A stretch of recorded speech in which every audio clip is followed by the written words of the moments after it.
everyone, welcome back to New Comic Book Late Night Live. We're very late this evening or morning, depending on how you want to look at your perspective or your geographic location. I am Captain Logan, and with me tonight, as always, is the wonderful and looking quite comfortable Curious Lo. I'm in pajamas tonight. It felt like an appropriate thing to do because it's late and I'm sleepy. Oh, this is going to be a wonderful I just got show. off an 8.5-hour shift. Straight to this. Yes, we are ready for just quality YouTube. This is going to happen. There's a chance that one or both of us actually just drops in the middle falls of asleep. it. This is the one where, like hopefully not like drops and like hurts ours. Just like falls asleep on camera. It's a famous thing that has happened with certain really popular like live streamers, like video game play. I don't know that anybody doing comic reviews has ever fallen asleep while talking about their comics. There's a first time for everything, Cap, and we could be that. Dream big. Put Geekvolution on the map. Could you imagine that? The first like really viral Geekvolution video, like really viral video, is Curious Lo, just mid sentence like, and then she just falls asleep. Because we're just assuming that it's not going to happen to me. Okay, let's go ahead and get into our books for this evening. Welcome, live viewers. Yes, we actually have a few people watching live. Super cool to see you folks. And I'm looking at the chat, and I know a couple of these people, and I know that they're not all from Australia. So we actually have some people that stayed up this late. For Lo, it's midnight. For me, it's 2 a.m. This is unprecedented. We're making history here in Geekvolution. We've never stayed up this late before and done videos. And well, that's not fair. I've stayed up this late and done videos, just not live, I don't think. And anyway, if you haven't watched the show before, what Lo and I do is we count down our top 3 favorite books from last week, and we tell you what books we're most excited about for this week, and that segues me into the trivia question for this show, which is guess a book that one of us is going to put on our anticipated list, or has done that, and we'll reveal it later because we're organized and ready for the programming that we're presenting to you.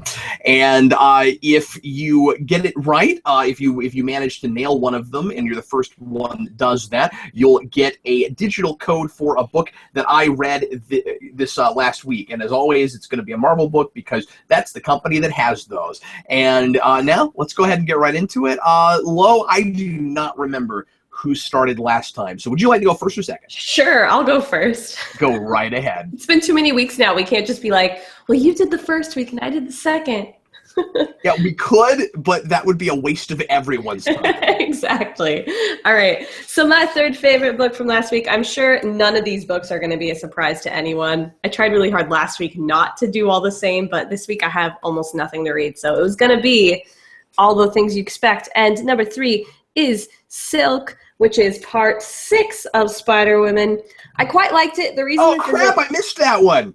You did? I forgot to put those on my poll. A couple of them I've got on my poll, and a couple of them I don't. So I'm going to have to backtrack and go back and get that one. Oh, I better write that down somewhere. Darn it! Sorry.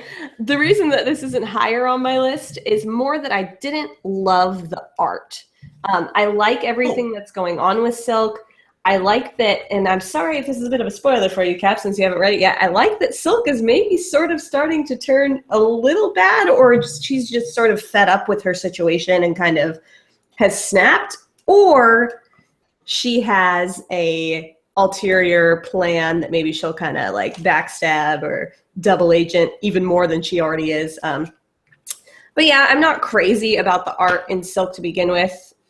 It's never my favorite. I don't know. I just don't like the way that some stuff is drawn, but that's just me. Preferences. The story overall was great. That's the only reason. Facial expressions.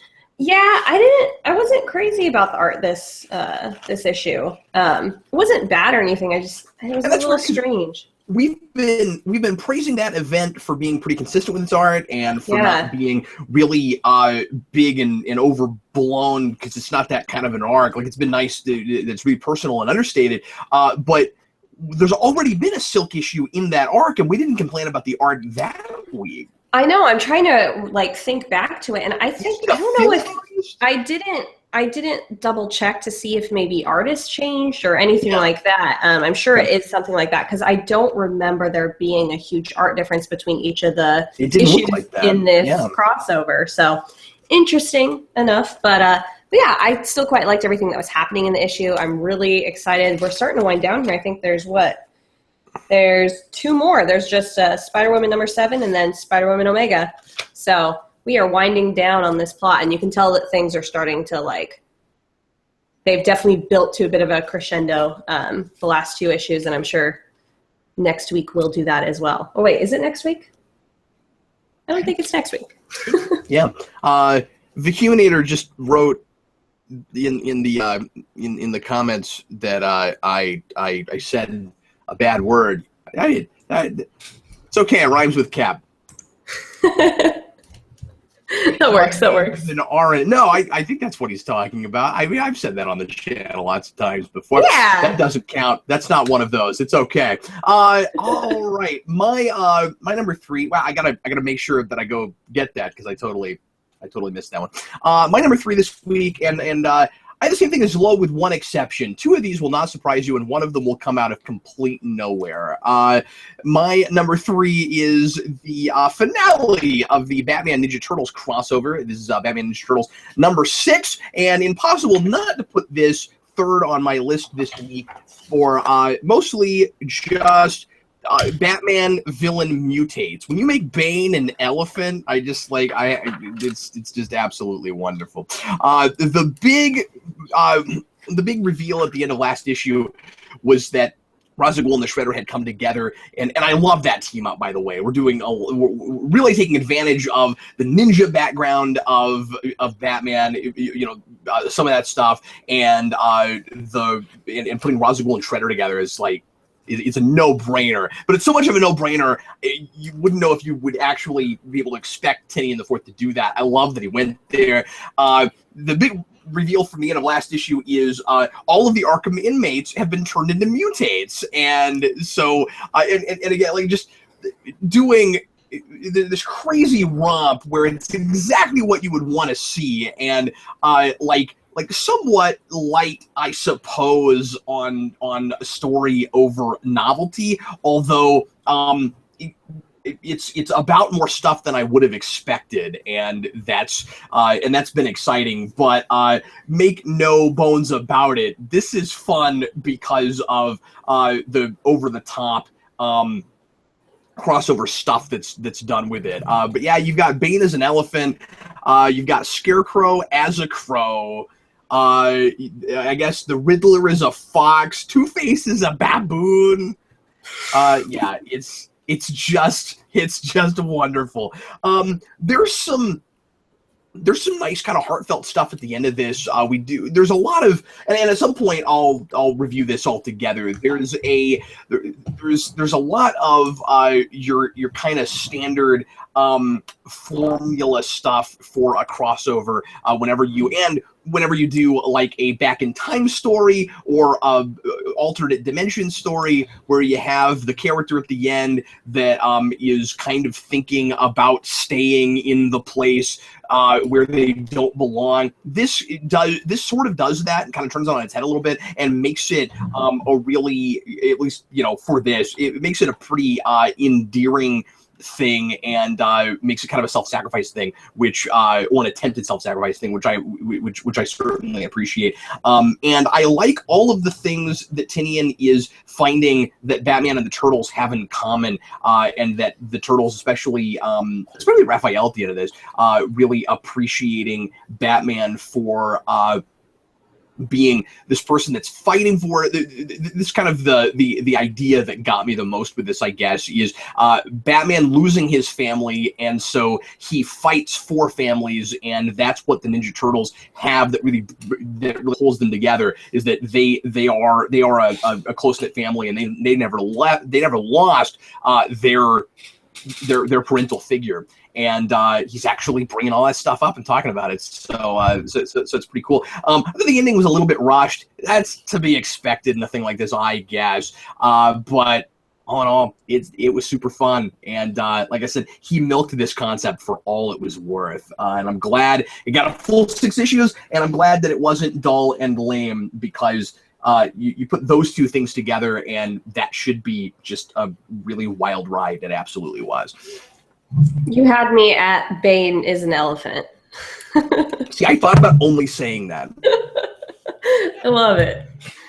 I like that quirky stuff. All right. Well, speaking Very of seriously, you should read this. You would absolutely love that. Nice. Well, I'm always looking for more DC stuff to get into. I mean, obviously with Rebirth, there will be a couple of really great things for me to jump on, which next week is like the first like preview issue, right?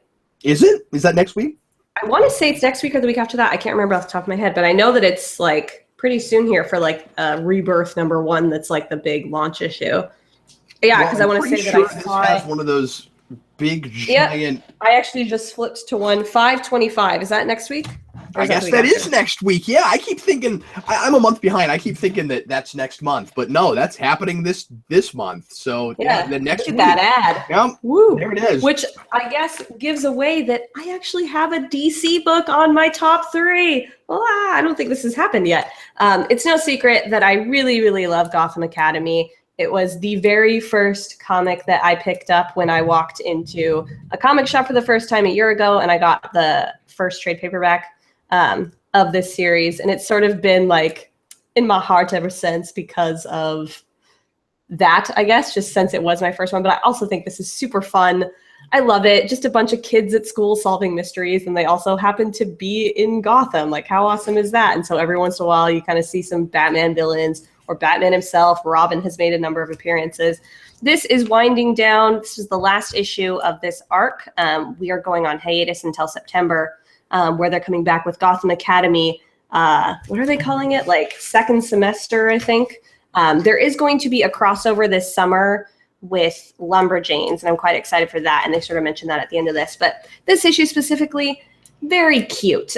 They have had some serious stuff in Gotham Academy before, but this arc has been a little bit more kind of cutesy. The whole point of this arc, it's called Yearbook, was Maps, who's one of the characters, basically having all of these little stories as to why she like knows how to drive and like all these different things as they're chasing after Robin, who has stolen her scrapbook of memories from the school year, because they're winding down their first year at Gotham Academy, or our first year watching them at Gotham Academy.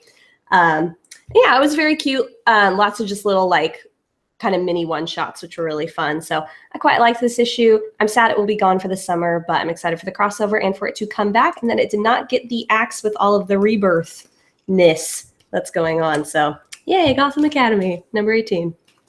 Yeah, it's pretty popular, but that was one that I thought might have been on the chopping block. Well, I think at one point you even told me that it was canceled, and I was like, what? I freaked out, and I like went online. I was like, okay, I don't think it is. Yeah, sorry about that. Well, I think it was one of those things where there was an article, and then it was like, oh yeah, it's not canceled. It's just everything's being reset to number 1. So there was probably, it was probably like 2 days. Yeah, because it didn't say. Because like at the end of this issue, it talks about what's coming back, and it sounds like they are resetting it to number 1, but it's just a new title. So Gotham Academy, second semester, number 1. Right. So that makes sense. Yeah, They could actually take it get away with that and make it not look like a renumbering, which is cool. Yeah, since they have the school year thing going for them. Yeah. Or school semester. Everything with Rebirth, as you would expect, at least these days, is getting renumbered, and then we're bringing action and detective back to their old numbering system, which I'm thrilled about. Because that means that we're finally going to get to see those books hit 1,000, which is fantastic. Okay, so my number 2 is the one that probably no one will expect, and I think this came out this last week, although it was I was at my comic shop a little bit late this week, and this was on the last week's shelf, but sometimes that's not the case. I don't remember seeing this on the list anywhere, but I would have very easily missed this because it's not by a company that's real prevalent that I know anything about and kind of underground. This is an American mythology title. This is Stargate Atlantis #1. I didn't know this was happening. Yay! So I'm probably one of 5 people that bought this, and it's fantastic. I don't know what happened to Stargate. I don't know how it fell. Like, pretty massive franchise. Relatively, I mean, like SG-1 had 10 or 11 seasons. Atlantis had 5. Stargate Universe got canceled after 2, and then immediately it's like everyone forgot that this even existed, and it was a big world. And I watched all of Atlantis and watched like bits and pieces of SG-1. So this was kind of, and Universe was just okay, and I lost interest after the first season, like a lot of people, I think. And anyway, this is quite good. I've never seen this before, though. A property that a comic company gets, and then I guess it's a small enough, underground enough publisher that in order to make this happen, they needed crowdfunding money. And so when you look at the back of this, like, that's how weird it is that Stargate fell off the map like this, just to get a comic published. They need the fans to support it. So it was either a Kickstarter or Indiegogo campaign, I don't know which, and it's got a 2-page thing in the back showing the names of all the support. I've never seen that. But anyway, the first thing I thought after reading the first couple pages of this was, wow, I'm slightly lost because it's been forever since I've read this or since I've watched that show. And Atlantis, like I said, had a 5-season run, and spoiler alert, at the end they get back to Earth, and they were trapped in Atlantis, which is I can't remember if it's I don't think it's an alternate dimension in that. I think it's just really, really far enough away that they can't get to it. I can't remember, though. And anyway, so they get Atlantis back to Earth, and they actually fly it there. Like, they fly the city through a Stargate, and I don't know if it goes through. It's been forever. Anyway, they get it back to Earth somehow. I can't even talk about this because it's been forever since I've watched that show. This is basically Stargate Atlantis season 6, and they should have called it that, honestly. But they basically are finding another system of Stargates that actually take them to another dimension, and I really like the tone and flavor of this. Absolutely nails the feel of that show, and it gets the voice for these characters. Really, the balance between drama and humor is really good. The levity is fantastic. He's got McKay spot on, who is my favorite character, and I'm really excited about that. So it's kind of like getting to watch more of that show, playing very much in my brain like an episode of that show, and that's great. So anyway, if you remember that show at all, that's definitely worth grabbing, even if it's been a while since you've seen it. Like I said, I was able to follow that, but I had to remind myself about who a couple characters were here and there. A little bit surreal reading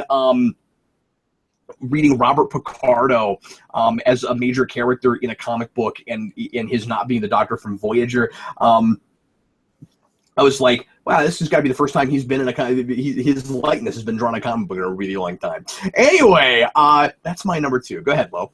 Nice. That's exciting. I've seen episodes of that show. I have not watched the whole thing. Jason Momoa's likeness is here because, see, this is the thing. I don't know if you know this, but Jason Momoa played the main Atlantean in Atlantis, and now he's Aquaman, and I just think that's the funniest thing in the world. I did know that, and not because of Stargate Atlantis, because I don't really remember him from it, because like I said, I'd seen episodes.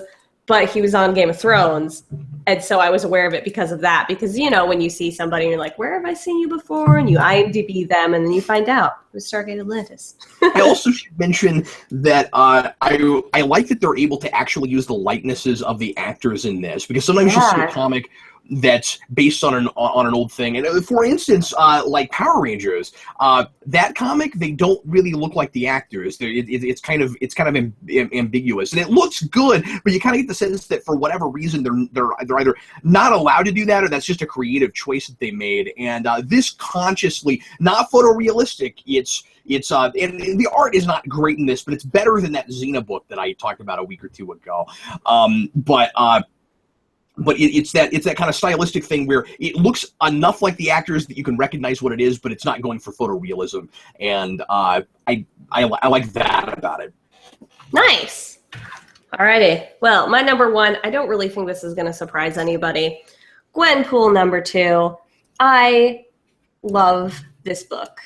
I love it. And I know a lot of people are kind of upset that it's basically Marvel's answer to Harley Quinn, kind of, but I don't know. I really enjoy it. We already know that I was all about Gwen Stacy, and even though this isn't supposed to be Gwen Stacy, I mean, come on, it's Gwen. And then I love Deadpool, and just putting that together and making her this like obsessed with comics, like crazy person, but also it's more than that. Like I think what's making me love it is that there's more to it than just she's a regular person from our world in the comics, and it's so meta. Like there's actual stuff going on with her character and her realizing that this is not going to be as fun as she expects, and realizing that, you know, even while at the beginning she was very much on the like, I'm going to be able to do whatever I want because I'm the main character in my own comic. She's realizing that that's not necessarily the case, and there are real things going on. And that little scene with her at the end of this issue, just sitting there talking to Cecil's skull, was kind of sad and heartbreaking. And the fact that she's kind of realizing that she has no skills and like no business trying to be a superhero was a little sad, but I like it. I'm excited to see again just where this keeps going, and I like the art. There's nothing like special about it, but it wasn't off-putting like with Silk. So the art is really Saturday morning cartoon in this. It is, yeah. And it's not like stylized or anything, but I mean, it's not like super stylized with like its own like cool art or anything, but it's good art. It's easy on the eyes. No, it looks like an early 2000s cartoon show, like superhero animated animated series. Like, you know what it really reminds me of? Well, I was going to say it looks a little bit like Earth's Mightiest Heroes. Okay, I was going to say, and wow, I'm going to be surprised if anybody watched this show. Pretty sure it was on Cartoon Network. Totally Spies. It's a very girly show. It was about I remember seeing. I loved that show. But the art really reminds me of it. I think mostly because Gwen looks a lot like the characters from that show. So like I keep getting that vibe from it. And like the way MODOK is drawn, and like Batroc the Leaper. By the way, Batroc's hilarious in it. It has maybe even a little bit of that like X-Men Evolution kind of thing to it. But yeah, you're right. This is much better than it has any right to be. Yeah, like it could totally skate by just being silly, meta fun. There you go. I mean, that's a lot of what, like, because I'm reading multiple Deadpool books right now, and that's pretty much what they are. I love that about them, but that's what they are. They aren't necessarily trying to be any deeper than that for the most part, but this actually kind of is, and I like it. It's refreshing that they aren't just skating by. And it's a traditional Marvel book in that way because it's all about responsibility. And that's really surprising with this. The thing that keeps distracting me, though, is I still don't understand why this person... Like, I don't think we know enough about her in her regular human world yet. Mm-hmm. Like, I didn't read the arc that she was in before she was spun off in Howard the Duck, but like even in her origin issue, I don't know enough about what she was like before she came into the Marvel Comics world to understand why she would keep throwing around the word superhero to describe herself, but it's kind of a de facto choice that she's going to be a mercenary. I don't understand that. I mean, like I can't decide if it's trying to chalk it up just to, oh, these aren't actually real people. I'm not really worried about killing people because I know I'm in a comic book, so they're like, it still feels, and I know I made this point last week, but it still feels like there's something that is supposed to be unhinged about her to a degree, and I don't know why she's that way, except that it's as you say, a hobbled together character from really popular character traits that other characters in different books have right now. That's problematic. So like the characterization is there, and there's a real character arc that's happening, and so like there's a real evolution to who she is, and it's a real story in that she wants something and things are getting in her way, and she's discovering that maybe she doesn't want what she actually wants. Whoever's writing this knows something about storytelling, so that's good. But the basic premise, the building block, the foundation of that, I don't know. I don't know where she came from. I don't think that it's. I feel like they can definitely get there with it. We're only a couple issues in. Is that why we brought female Thor in this? Because she has that too, where it's a mysterious background. She doesn't really know who she is. And so like with Gwenpool, maybe we're supposed to be paralleling that, where we don't really know who, but it doesn't quite work because Gwenpool knows who she is. Yeah. Well, in the first issue, she was like, you guys don't need my backstory. Don't worry about it. But she's probably sort of an unreliable narrator in that sense, because she's embarrassed or running from something in her past. And I think it'd be kind of cool if we get a little bit of flashback at some point here. I still say that would be bizarre, though, if on panel we had flashback to real-world stuff with Gwen. But I think that would make more sense than having it chronologically, because at least then it's her telling the story, and she could even do it in just a classic Deadpool sort of manner with, like, drawings and stick figures and things like that. Unless I'm missing something, I'm not yet convinced that there is anything there at all.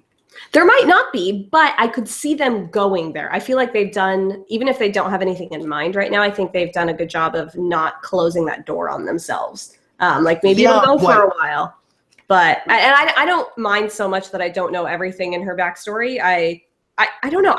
This is going to make me sound like a crazy person. I feel like if I were to have been transported into a comic book, I would be exactly this. I mean, like over these past few weeks have really gotten to know my sensibilities as far as comics go. And like, this is exactly the type of superhero that I would want to be, like, just kind of like running around being crazy. And I think I would do this same sort of thing with like, oh, like I'm the superhero, I can't get hurt. And like, I don't know. I feel like kindred spirit with Gwenpool. I get that, but the moment that you started seeing these people as more than characters, you would instantly stop being a mercenary, and she's not doing that. True. And it just comes off as too commercial. It comes, and that's why it's turning some people off, and that's why some people aren't wanting to give it a shot in the first place, because it is what they think it is. It's just storytelling is way better than you would expect it to be, and so that is problematic.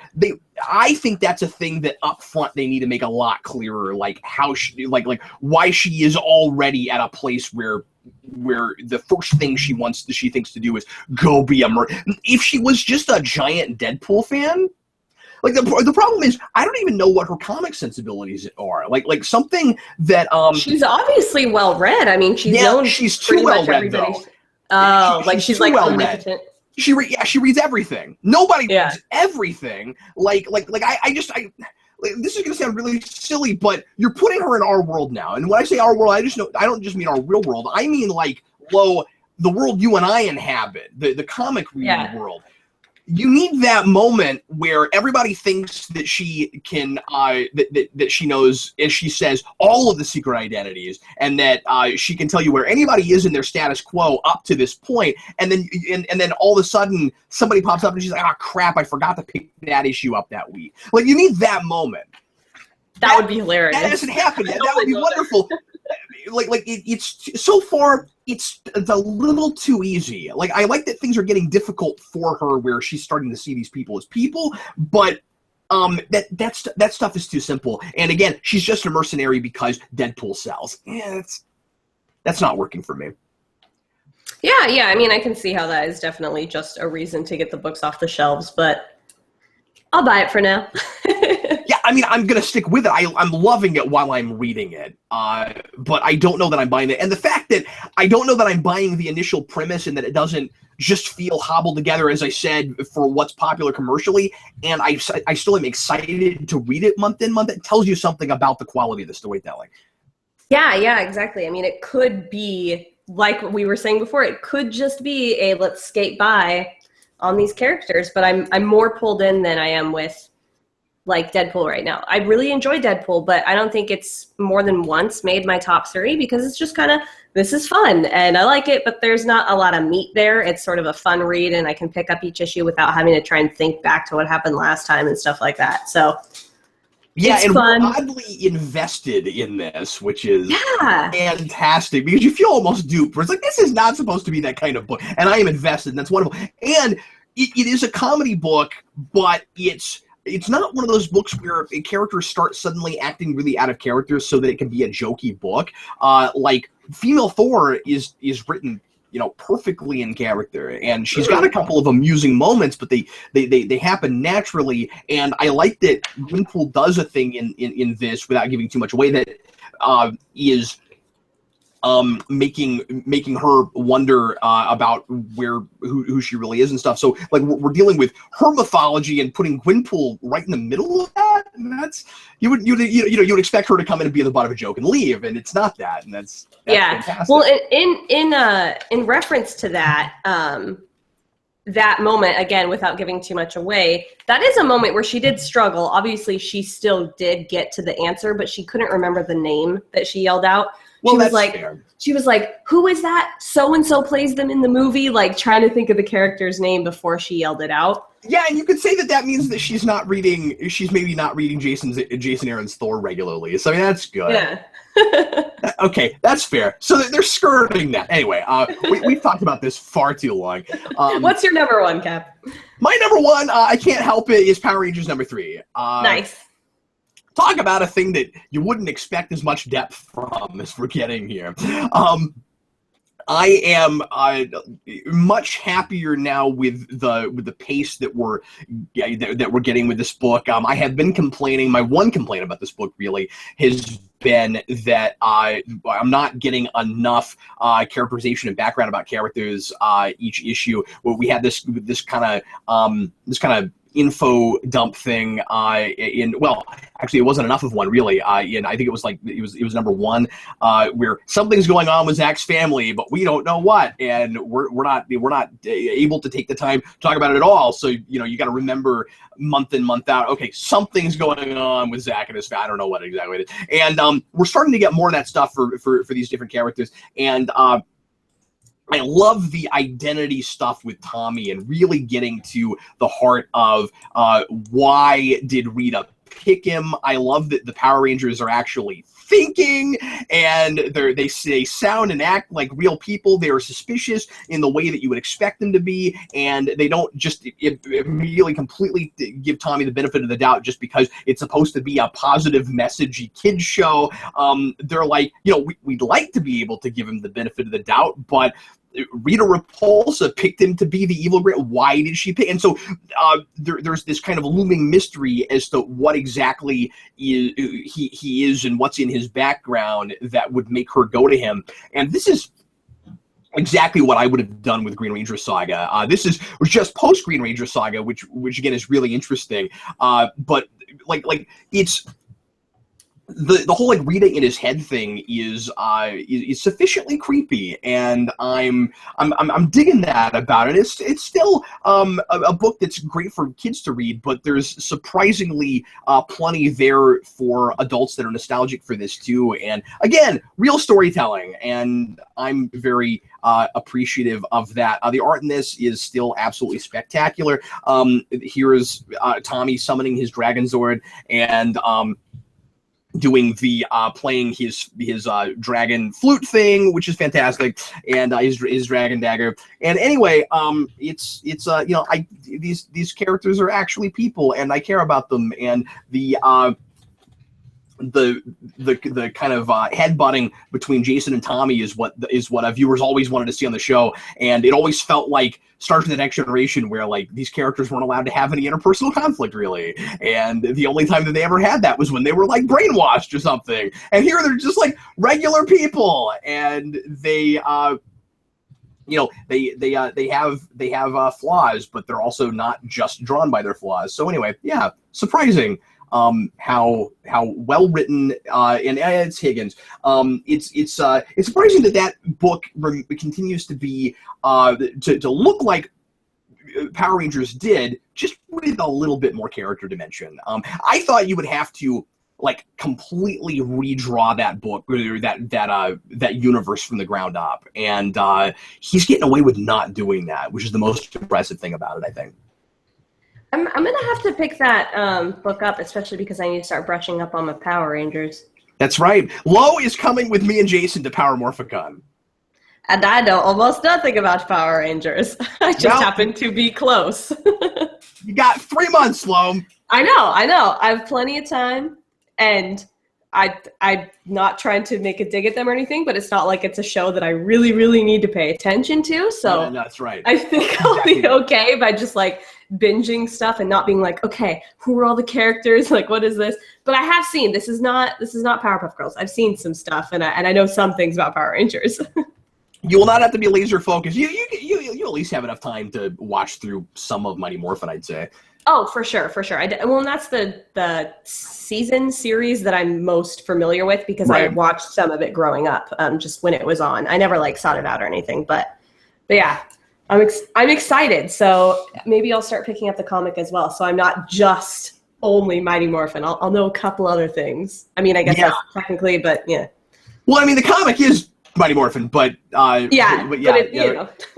Jason and I just realized today that, so if you don't know, Jason has been getting the autographs of all of the original or actors that played original Rangers, Mighty Morphin Rangers, and it turns out that, so this weekend, Power Morphicon, we're going to be meeting Jason David Frank, and then, so that's Green Ranger and White Ranger, et cetera, and then when we go to Power Morphicon, Lo, we're going to be able to get the autographs of every living original Mighty Morphin Ranger save Amy Jo Johnson. So like all of them, which is really exciting. I never thought we'd find that many of them when he and I started this quest in getting this picture of the original 5 signed. So that's really exciting. And I don't think Amy Jo Johnson is ever on the convention circuit. Maybe at some point we'll get lucky and she'll actually come over to America and do it, because she's a Canadian actress who I think might still be on a Canadian TV show.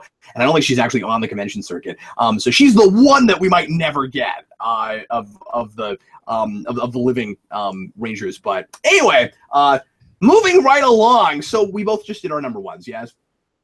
Yes. Alrighty, let's now correct. Let's now go down our other books. And Lo, you have fewer than me, so why don't you go ahead and start? The only other one I'm going to bring up is Black Panther #2, just because we were sort of talking about it. It was on my top 3 most anticipated from last week, and I do want to address why it's not on my top 3. It's good. I can't get into it at all. Same. That's exactly how I feel. It's not bad. I love the art. It is gorgeous. The art in this is probably my favorite thing. I can't get into the story. This was trudgy for me to try and read. Like, I kept getting distracted. I couldn't follow it. I like it. I don't know. I still want to give it a couple more issues because I love the character in Civil War. So I want to like get into some more of his stuff, but I don't know. I'm not like super feeling it. But we'll see. Give it another issue or 2, at least, for me. I noticed somebody in the letters pages said that they really liked all the things you're talking about, but that they couldn't get into it either, and they said a 3-issue rule. That's a thing that a lot of people have is if you like the first issue well enough, give it 3 issues. I'm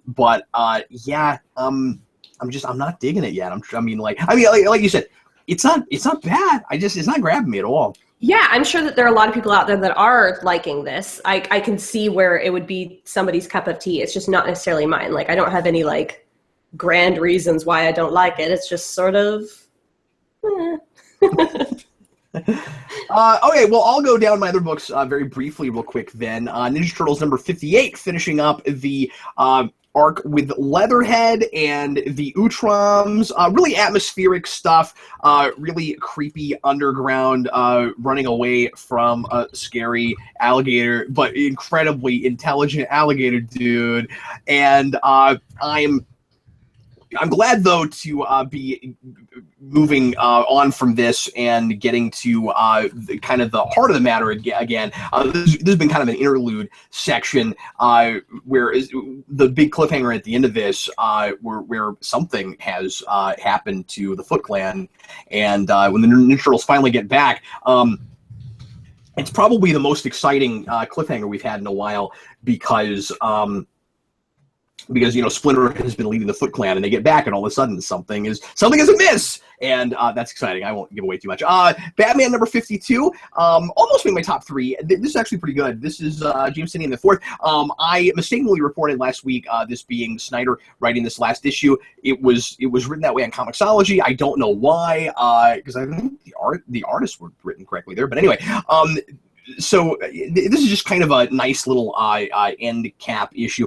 You certainly don't need this at all, except for the sake of completion. But it's this story about that kind of goes all the way back to Bruce Wayne. First. Honestly, it's been a few days, so I'm trying to remember exactly what happens in this. I remember it being kind of touching and my really liking it. But I'm suddenly not prepared to talk about it. Actually, I don't know why. I don't know why Batman or Bruce Wayne is keeping the suit with the bat symbol on it that Jim Gordon had. For a minute, I was like, "Oh wait, is that Jim Gordon in the bat suit?" And then it wasn't Jim Gordon in the bat suit, and that was very confusing. Oh, that's right. So he's got this. Bruce has this book that he's writing notes in, and it's called How to Move On, and he's making this list of how he's going to try to move on from his parents' murder, and he has this very different sense of what he needs to do in order to do that than Alfred does, and his definition of moving on is, of course, different than Alfred's. And it's, like I said, it's kind of a touching issue. I like that Batman is smiling on the cover. It's a really optimistic issue, and that's very indicative of what that whole thing is. It's all coming back to me now. Star Trek number 57, Legacy of Spock number 3 of 4. I am late to the party on this. I thought that just the second issue of this arc was coming out this week, and I went ahead and read this. I thought about waiting until I got my hands on the other two, and I'm glad I went ahead and read this, because it felt like the beginning of a thing, and I don't know how we possibly could have wasted 2 issues leading up to what happens in this issue.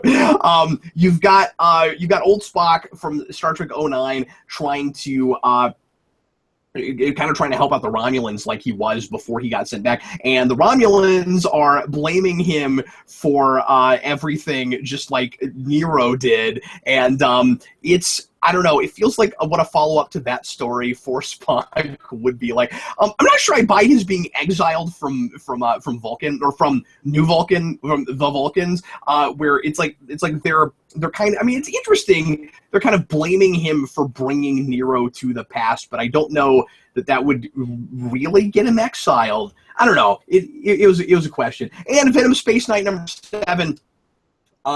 The mythology stuff we're doing with the Clintars is really interesting in this, and we get this big giant fight between Venom and another symbiote, another of the Clintars, and then Flash Thompson and the host of another Clintar who's a Skrull, and dealing with the question of whether or not Venom can be controlled, or if if it's too far gone and has too much of a bloodlust. And anyway, this book has gotten a lot more interesting and is a lot more about Venom and the symbiote itself, which is really exciting. All right, so go ahead and give us your cover for this week, Lo. What was your favorite cover? I kind of forgot that we did that. That's the thing we do. It was my turn to forget. Now we're even. Wait, let me look at my covers real quick. I think I'm just I didn't have a ton of books this week, so I didn't have a lot to choose from. I'm gonna go with Gwenpool just because I like the colors the most on it. I know that's like a weird thing to say, but I really like pink. You can't tell at all. And there's like a pinkness in the background, and okay. I was not prepared for this. You know, you mentioned well, I mean, like you're the one 3 weeks ago that was like a cat cover of the week.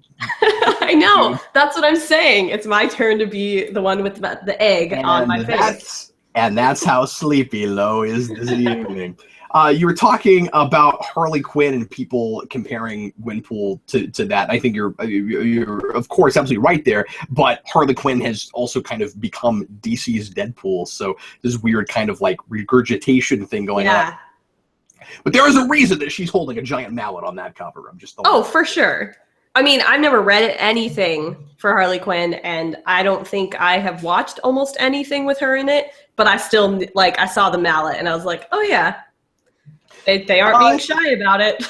Cover of the week for me this week is tied between Utroms being absolutely mortified by a fight that's happening behind them and they might get killed. Like I'm actually feeling bad for scary, sluggy brain creatures, and Smiling Batman. Tell your friends. Okay, let's go ahead now and find out who gets a who gets a digital comic. Lo, did you see anybody at the beginning? Soundwave tried to guess a bunch of them, and I'm going to ask you guys to start just throwing out one, okay? All right? Just one. No one, including all of Soundwave's, nobody guessed any of my three. I'm not seeing any of mine either. I think this might be our first week, Lo, where we're not going to give away a digital comic. You know that we've probably missed somebody, and they're going to be like, no, I said that. But, well, I'm looking. I'm seeing a lot of all-new Wolverine and stuff like that, which is, well, and in fact, people guess Lando, but... Well, here's what's weird about that is because I've seen a couple people asking if we're picking up Lando #1. Is that Legacy or not Legacy? Is that because they're doing all those reprints, or are they doing another Lando series that I don't know about? I think that it's because I know Free Comic Book Week they did a bunch of Star Wars. What is that? What do they call it? True Believers. They did it last year with a bunch of the female Marvel characters in the fall. I remember. They did that. I don't remember if that was part of that because that was just a reprint of issue 1. I don't know. Yeah, I've got that. I was surprised people were asking about that because I saw people mentioning that, and I was very much like, I did not know that there was a new Lando comic. I thought I had looked through everything. Yeah, somebody educate us. I haven't heard about a new Lando comic. The Vacuuminator just said that, it's a True Believers reprint. So okay, I don't know why people are talking about that. Okay. Yes, I have that, and Lo, you should get that in trade at some point. But yeah, I've sort of basically am only reading Star Wars stuff in trade. I just read too many things in single issue, and I gotta cut it somewhere, guys. I reviewed the first issue when it came out and liked it a lot. I haven't gotten. That's one of those that I fell behind on and haven't finished reading, but I bought them all. That's a really good espionage smuggler thing. And it gets into the psychology of the kind of personality it would take to manipulate people in that way. I thought it was really good. Okay, so unless we missed someone, nobody gets a free comic this week, folks. I'm sorry, tier, no free comic this week. Okay, so let's talk about our anticipated books this week. My number 3 book that I'm most interested in reading. This doesn't mean that it's gonna be good, but I actually put Spawn 263 on my list, and the reason is because I'm really intrigued to see what kind of a cluster hoo-ha that ends up being. Cluster hoo-ha. That's an old Vince thing. Because Al Simmons has been turned human again, and as always, we're pretending like this is the first time this has ever this has happened before. And he has some new set of powers. We're gonna make a big deal out of that. And once again, we're gonna have a Spawn that's not actually really a Hell Spawn, but a human being walking around in a Spawn costume when he really probably doesn't have to do that. I'm a little intrigued to see what he does with that new status quo, since we have allegedly definitively gotten rid of Wanda and that backstory, and he's no longer going to be pining away from her. But, it's been 25 years. He'll be pining away from Wanda again at some point, I'm sure. So, yeah, kind of intrigued. Well, what's your number 3? Cap, I think you have that thing where pregnant women forget how much labor hurts, and then they have kids again, because you're putting Spawn on your top 3. I'm a little flabbergasted by this revelation here. It won't be on my top 3 books I read this week. You're most excited for, or at least intrigued by. It works. Yeah, but then we can take that metaphor even farther. We're like, well, yes, Cab, and then it was really painful. All right. So my number 3 is actually a trade paperback for Zodiac Star Force, which is a Dark Horse comic that I have not read, but I have wanted to read, and I'm excited for it to be coming out in trade. It's a magical girl sort of thing, very much in the vein of Sailor Moon. Like I said, I haven't read it, so I don't know everything about it, but it looks right at my alley. It's super 80s. It looks like Rainbow Bright and Sailor Moon had a baby. And it's a bunch of high school teens fighting crime in their awesome, Rainbow Bright 80s outfits. So I'm excited for it. I'm going to pick up the trade and tell you guys, hopefully I enjoy it, because it looks right up my alley.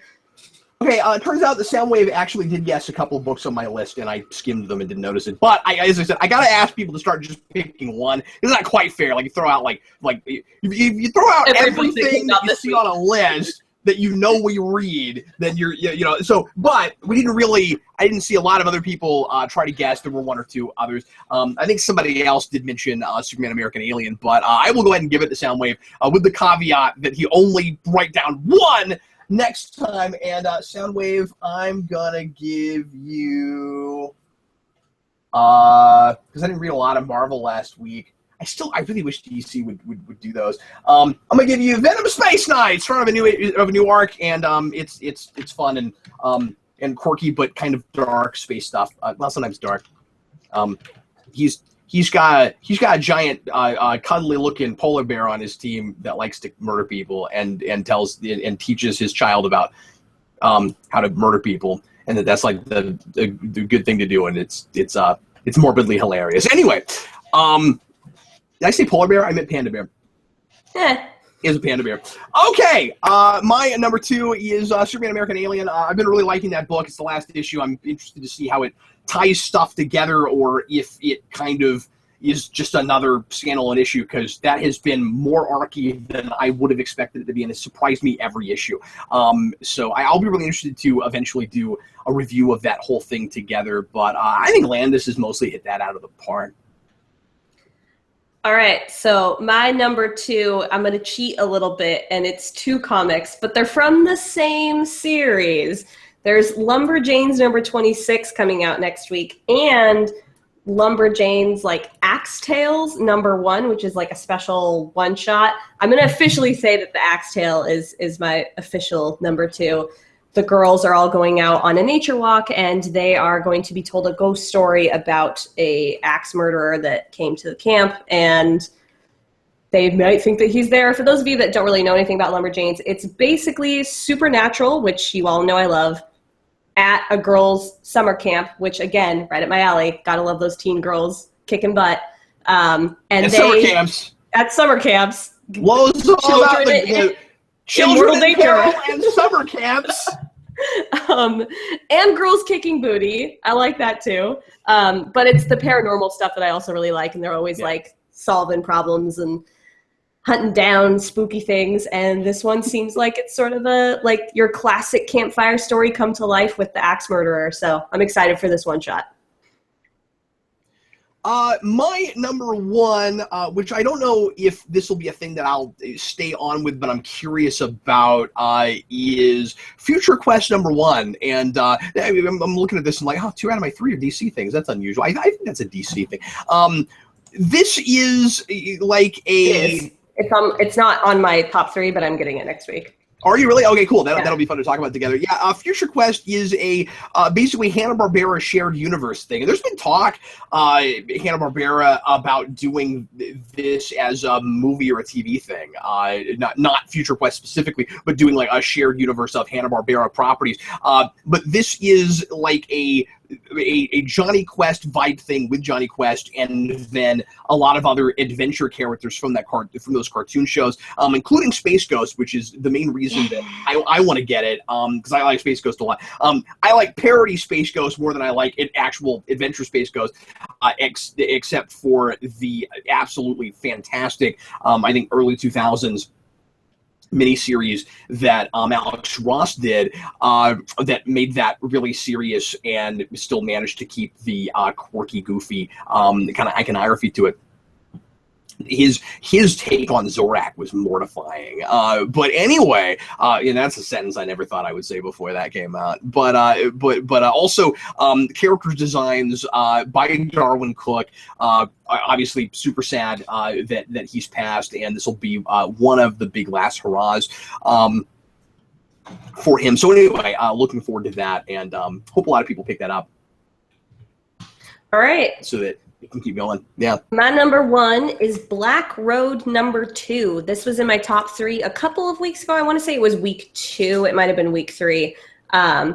Loved the first issue. It's, for those of you that don't remember, this is not right up my alley as far as what you guys are used to me talking about with all of the quirky, fun, crazy stuff.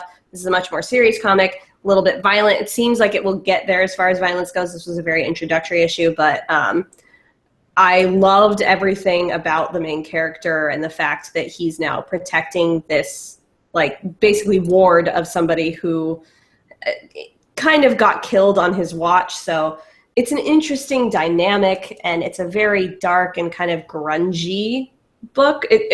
Because it's very medieval, everything feels dirty and lived in and things like that. So, and I really liked the art for the book as well. It's something a little different than anything else I'm reading, again, because I read a ton of stuff that is just crazy. so yeah, that's my number 1 pick for next week is Black Road number 2.